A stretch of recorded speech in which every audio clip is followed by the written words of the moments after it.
صباح الفل. الله سبحانه وتعالى ذكر كلمة نفس في القرآن الكريم 298 مرة.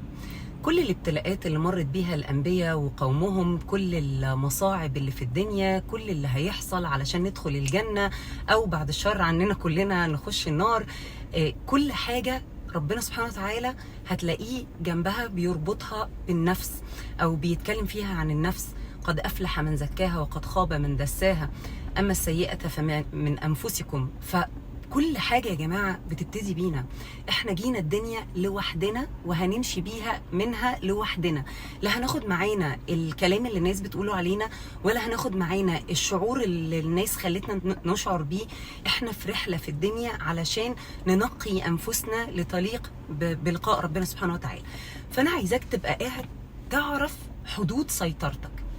انت حدود سيطرتك على نفسك، مش على الظروف ولا على